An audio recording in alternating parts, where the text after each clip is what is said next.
Good day to you all. Thank you very much for our live coaching series, the Law of Attraction series. And I really appreciate you for participation. And hopefully you will gain some more knowledge about you, who you are, or what you are here for in life. What is the purpose of life is, which we in yoga we call it Dharma. Dharma means purpose of life. Why we are here on this planet Earth? What is our mission? Do we have any mission? Is our life is based on fear, anxiety, stress, sickness, disease? Or is it here for a celebration, for joyfulness, for love of the life itself? So you're noticing when we are fearful, we have anxiety, stress, is because of our insecurities, is because we have lots of fear about either money, relationships, about war, about politics. And these things take us away from really our true nature, which is based on loving and joyfulness and gratefulness and abundance. So whenever we are in the tune with our nature, our soul, in yoga, we call it Atman. It's a beautiful word. The Atman versus God. When you use the word God, I'm not against it. I'm not against the word God itself. But when you use the word God, see the tension arises into your chest, into your body, into your back of the neck. Just feel that. Not because of the sound of the word of the God. It's just because the way we understand what is God is. So use the word God and then use the word Atman. Atman means Supreme Self. And this Supreme Self is not, again, it's something that is out of reach. It's just the soul that is in everything, every part of the existence, the rocks, the mountains, the waterfalls, the river, the ocean, the jungle, the forest, the humans, the animals, the trees, whatever you can see or you cannot see. That soul, the Atman, is inside every being. Whether you are scientific or you believe in God or not, we just asking you to go and feel that whatever is make you waking up in the morning, motivate you to wake up in the morning. What is that energy or the soul? Is that just individual soul? Is it as an Indian American, they say is a big spirit. You can say big spirit or Atman. Something about this word Atman, it raises you up from the lower vibration to the higher vibration, Atman, my supreme self, or the supreme soul self, or supreme soul, higher spirit. In Muslim tradition, called Allah. In Jewish tradition, they might call it Yahweh. You might call it the Buddha. Whatever do you name it? The mind creates so many words, empire of words. We just keep attuning to the words, not our feeling, our emotions. So the word Atman means coming back to our origin, our self, the one that is worry-free, anxiety-free, stress-free. And because we are tuned in, hypnotized with our culture, with our wrong teaching, either through generation, almost in our gene, that we like to have more painful experience, traumas, dramas, and get in tune with that. I remember one of the time that I was listening to Sadhguru, one of the really great gurus right now. He was saying that I cannot find one human being on the planet Earth. Literally, he was saying, I'm sure there are plenty of beautiful, soulful people out there, But he was saying, I cannot find a human being that is happy 24 hours a day. 24 hours a day.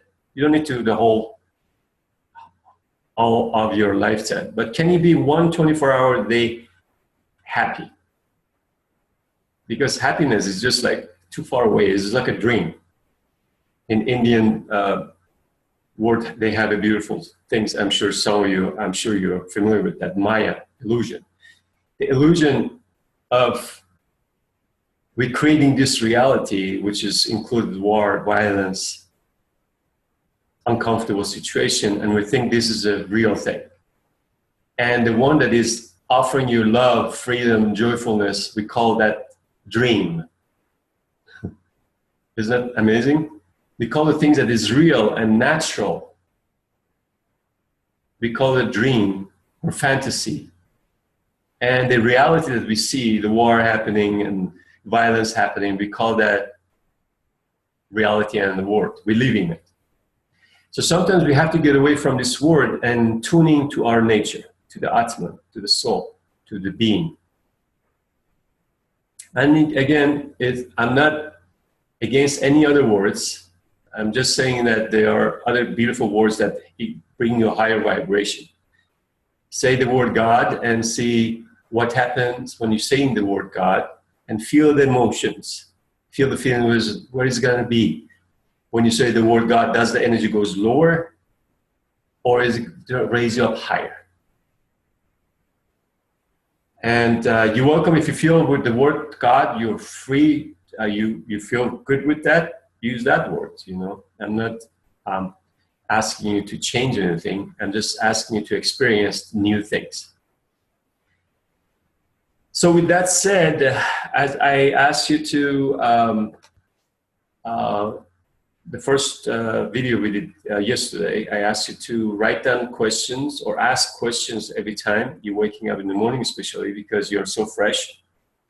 Ask these 3 questions, not right away. When you wake up, find things that make you peaceful. Look around. If there's your pet you love to pet, you have to drink a coffee, sit down somewhere that you're peaceful for a few minutes. Kind of resonate with that higher self. Maybe it would be your beautiful drapes or curtain hanging from the window. Maybe your pillow. Whatever that, you can resonate with that. Maybe your little baby or children. So whatever that is, make a peace with that before you do any activity. And then after that, if you're up to the challenge, we have 30 days, ask this question. We said yesterday, what do I want? And put that intention for what you want at that time, or today, or for this hour. You might change that during the lunchtime. You might change that during the afternoon time. Things will change because we are human.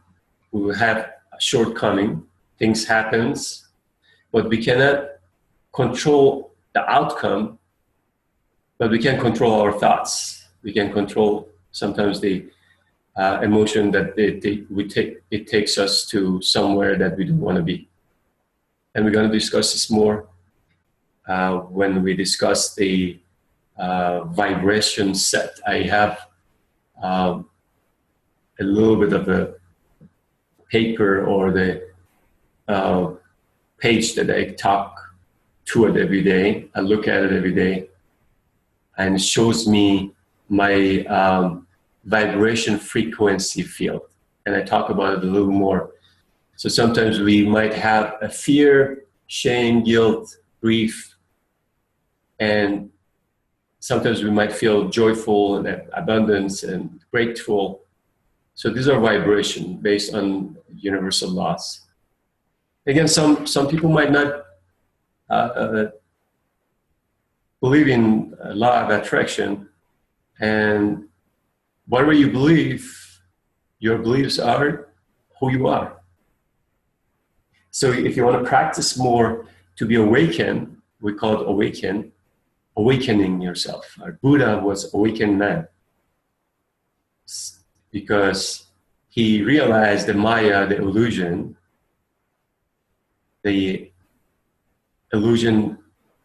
It was for many, many years, he was living in a castle with his parents, very rich person. And he had everything he wanted, a woman, castle, in the castle. Everything was for him, provided, best food. Everything he wanted, it was there. But he got sick of it one day. Even they put the people that they were dying, they put them away so he cannot see. His dad wanted him to not seeing those dead people in the castle. But one day he just got away from the castle and he came out and see all these people on the street begging for the money. A couple of people were dead on the street. He said, what are these stuff? They told him that this person is poor, that person is dead. And he became awakened. He thought that was his life in the castle. Everything was provided and beautiful.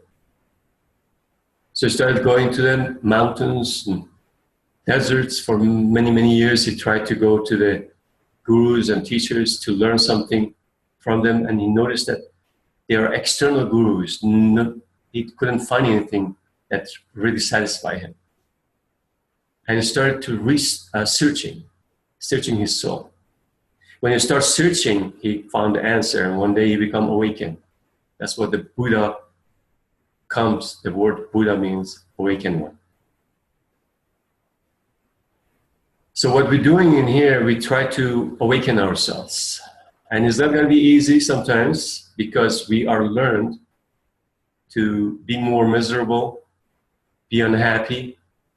We bring that unhappiness to ourselves and we broadcast it to the other people too as well. We want to change that. We want to change that vibration going toward the joyfulness, happiness, and that's what we're going to give you some tools to work out. So bringing attention to the question, what do I want? Why do I want it? And why do you want it? And write it down. I know sometimes we might not right away come to those answers right away, but you can maybe close your eyes, take a couple of deep breaths. So the answer comes through relaxation, because through tensions, the answer won't come. If your body is tense, obviously there's no answer coming to the soul or to your mind or to your heart. So why do I want it, and how do I want to feel about it, or how do I feel about it? So that was our yesterday. And you want to do this every day for 30 days. And magic will happen because you're asking powerful questions every day from yourself. So I have these things. I don't know if you can see it very well or not. I'm going to just do my best. Yeah, I wrote it down. Probably it's backward, you will see it. So I put some numbers up to 22. In the Law of Attraction book by Abraham Hicks or Esther, they have 20. I think they have 20 or 22. I have some of my own experience with other gurus and other teachers that I have been practicing for many, many, many years. And I really appreciate those people that are around me. Whether it was my yoga teacher, meditation teacher, my martial arts teacher, people that they taught me how to woodwork, people that they were in my life, including my parents, my families. I learned from everybody everything, and I learn still from everybody everything. So we're gonna concentrate today on the word fear, which is in the very bottom of everything. The pile, there's a buried things at the bottom, lower vibration called fear. And at number 22, if you want to write it down, number 22 is fear. And then next to it, grief, depression, despair, powerlessness. So this is number 2, that vibration, lower vibration. So whenever we are in that bottom, we cannot manifest from that bottom part or lower frequency. Another vibration frequency field I have, which I show you probably next videos. It shows you from the lower frequency to the higher frequency. Now, the fear is the bottom, and the top is joyfulness, gratefulness. So the gratefulness is the highest vibration in the universe. When I notice that what do I have right now, and I bring my attention to what I have right now, not what I'm gonna have in the future or what I had in the past. Sometimes we get caught up to that. Oh, when I was little, or a year ago or 2 years ago, I had this situation, I was so happy, I was rich. I had one of the clients I was working with the other day, coaching her. She was calling from abroad, from England. And she said that she was from the rich family. If you're watching, you know who I'm, who I'm talking about. So she was matching her present moment with who she was years ago. And now there's a different lifestyle. She's married now and she has kids and she doesn't have the situation she had before. So if you're living in the past and you're thinking about the past, it's going to be very hard to manifest things that you like in the present moment. Also, if you're thinking about future, then there's, we call it lack. You're always thinking either to the future or the past. We call that back is your future. You cannot see your back, at least your back of your head, maybe unless you have a mirror. And the front, too far away. You cannot see the future either. We are not so sure about future, but one thing we are certain, definitely, is right now. At present moment you're in. So you have to concentrate on the present moment. And it's easy to say, I understand it. The moment you say you want to be present, there are thousands of thoughts is going to come to your head. I'm sure you know it, that we have 20 to 30,000 thoughts per hour happening to our brain and head. And some are stronger, some are weaker. So all these thoughts are coming to our head constantly, 24 hours a day. So how we can reduce these thoughts and concentrate to one that we like and bring energy and attention to those that we really want, not what we don't want. So don't stay into your past and the future.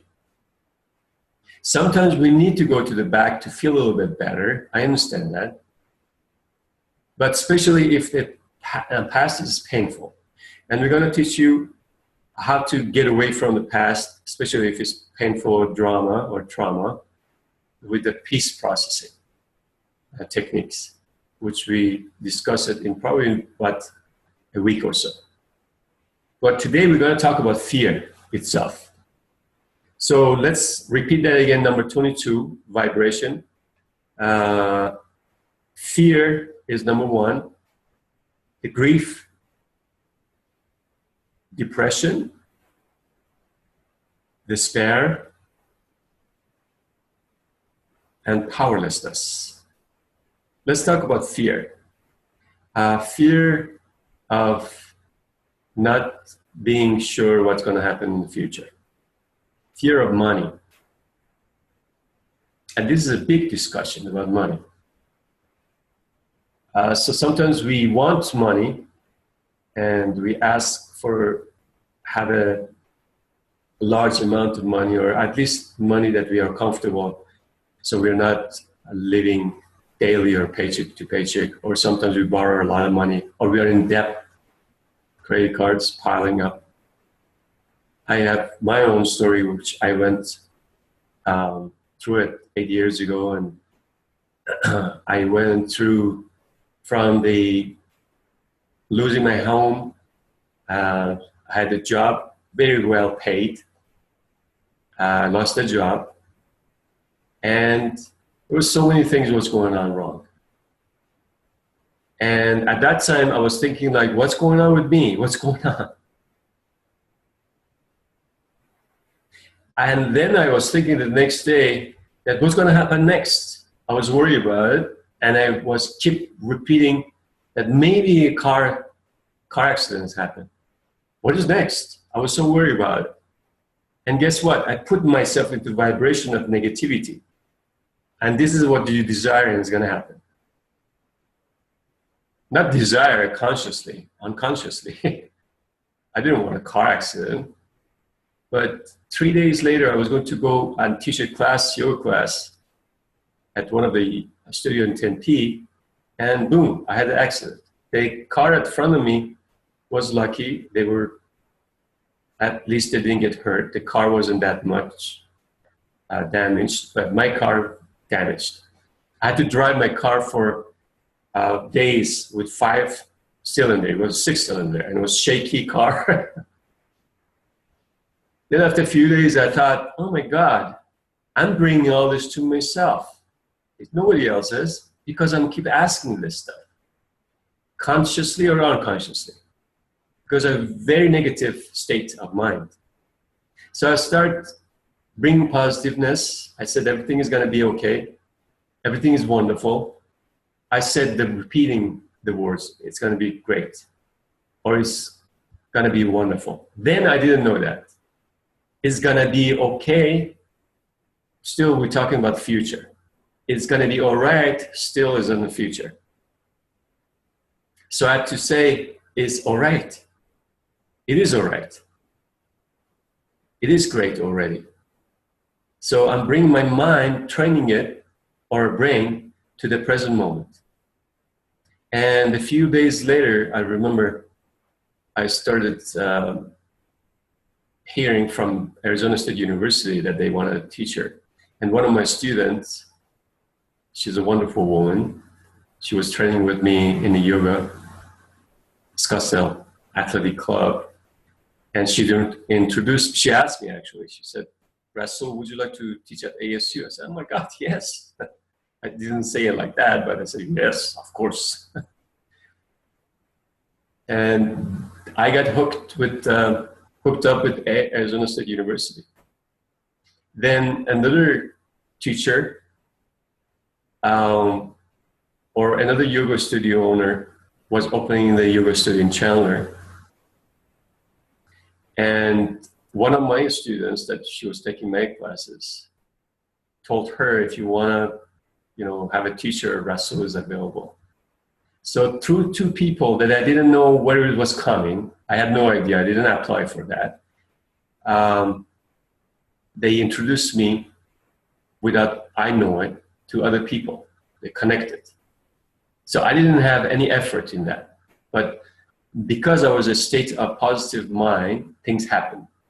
And some of it I had to do actions. Some things I had to send emails to the people. I had to get over the phone, talk to the owners of the studios, and say, I'm interested to teach classes.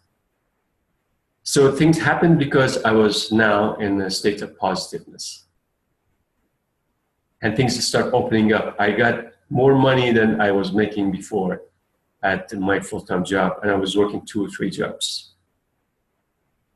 So what I'm saying is, if we are in a state of less fear and more concentration toward what we want, things magically happens.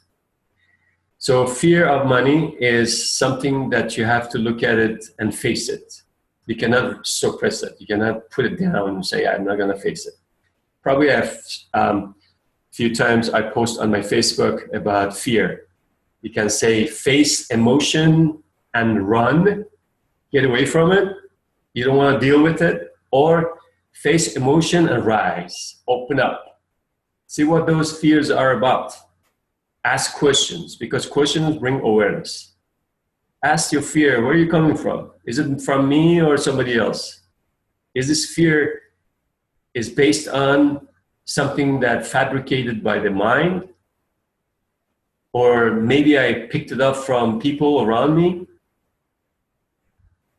Or is it because I heard it, I'm watching the news and very destructive news. When I watch it, it's just like feel tense. I don't want money anymore. I just don't feel good anymore about my life.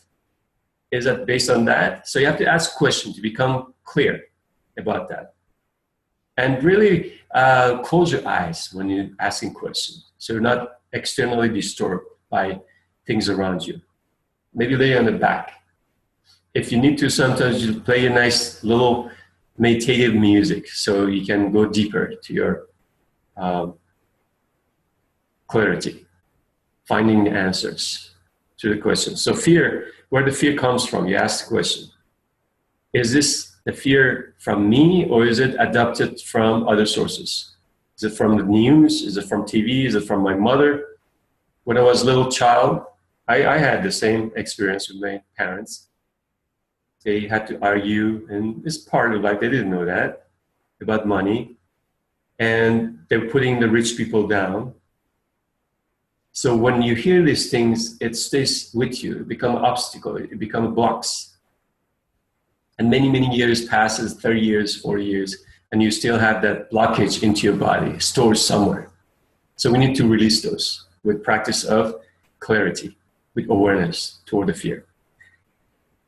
So we're going to talk more about fear and the money tomorrow. But what I'd like you to do is today, on your left, you're going to have a page. Let's say this is your page, and then draw a line in the middle. And on the left side, write down familiar. On the left side, familiar, and the right side, unfamiliar, about your fear. And then whatever that is, fear about money, relationship, you know it. Be honest. Don't hold back. On your left side, you're going to write down your fear, whatever they are. And the right side, how does it feel if you don't have those fear? And then look at the left side, which is your scary part, right? Familiar. You're living with it. Every day, every moment, you're living with that. And stay with that familiarity. And close your eyes maybe, and pay attention to where that fear comes from. And then which part of the body is feeling that block. It might be on your neck, shoulder, arms, knees, hips, lower back, upper back, to your belly, to your heart, to your chest. Feel that. And then open your eyes and look at the other side, on the right side, which is unfamiliar. You write down the things that make you happy, make you fearless. Example, like, I want to have a car, and don't be afraid. Write it down what you want, what kind of car. You want a house, you want a better career, write it down about that.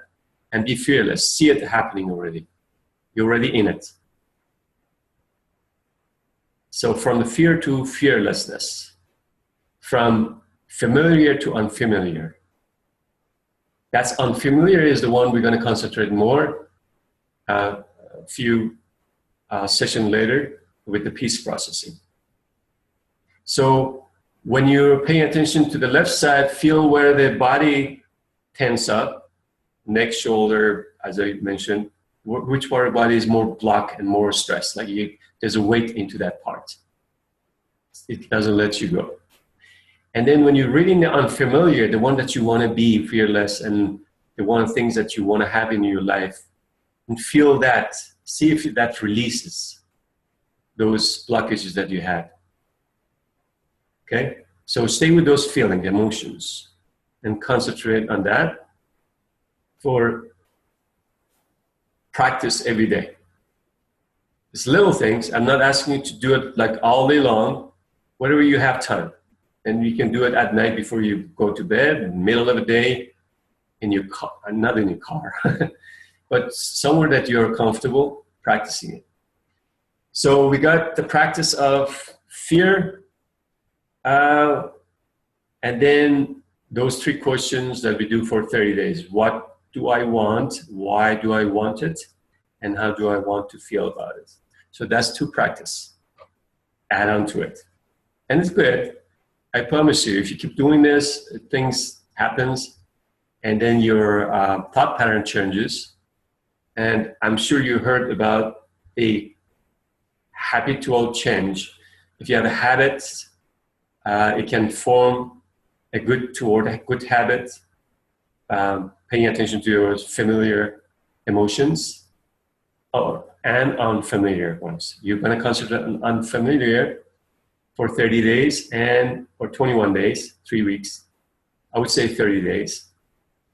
And the things will change. Your thought pattern change toward positivity. And we're going to concentrate more on that for our next practice and next session. I wish you a blessed day. And thank you very much for joining me. I appreciate that. And please leave feedback, leave any question you might have under the comments. And have a blessed day. Light and blessing to you. Namaste.